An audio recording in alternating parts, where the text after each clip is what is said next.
कहा गया है जांच एजेंसी को कि आम आदमी पार्टी को आरोपी बनाया जाए। अब ये मामला न्यायालय में विचाराधीन है, लेकिन अगर आम आदमी पार्टी को आरोपी बनाया जाता है तो आप समझ लीजिए कि हम पहले दिन से कह रहे हैं कि इस पूरे भ्रष्टाचार में आम आदमी पार्टी और उसके मुखिया शामिल है। तो इस बात की पुष्टि भी हो रही है कि आम आदमी पार्टी के जितने बड़े नेता हैं वो सब इस शराब नीति के घोटाले में शामिल है। तो ये समझा जाए कि अरविंद केजरीवाल समेत जितने भी संस्थापक है उनकी भी अगर ये आरोपी बन जाते हैं तो उनकी भी गिरफ्तारी जल्द होगी। गिरफ्तारी करना या नहीं करना वो जांच एजेंसी का काम है, लेकिन अगर आम आदमी पार्टी के संस्थापक अरविंद केजरीवाल, और हम पहले दिन से कह रहे हैं शराब नीति के घोटाले के वो सूत्रधार है, अगर पार्टी इसमें दोषी करार होती है तो यकीनन फिर इसके जो भी संस्थापक हैं या जो भी इसके मुखिया हैं वो कैसे बच पाएंगे।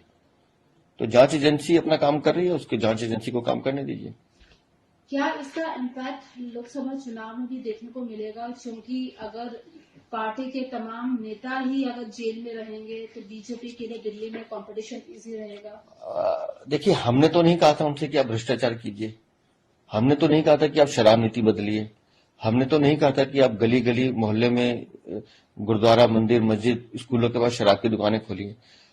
आम आदमी पार्टी ने भ्रष्टाचार करने के लिए इस शराब नीति का पूरा स्वरूप बदला, और उस भ्रष्टाचार को जब पकड़ा गया, वो चोरियां जब पकड़ी गई, तो जांच एजेंसी अपना काम कर रही है। व्यक्ति जब छोटे लालच में इस तरह के कर्म करता है तो फिर उसको उसकी सजा भुगतने के लिए तैयार रहना चाहिए। आम आदमी पार्टी या उसके मुखिया या उसके मंत्री अपने कर्मों की सजा भुगत रहे हैं।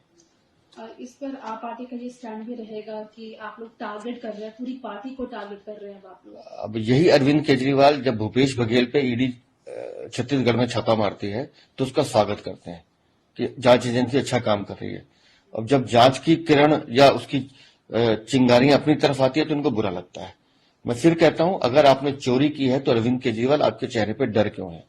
अगर आपने चोरी नहीं की तो आपके चेहरे पर डर नहीं होना चाहिए, आपकी भाषा में उसमें निराशा या हताशा नहीं होनी चाहिए। आपने चोरी की है इसलिए वो डर आपके चेहरे पर दिखाई देता है।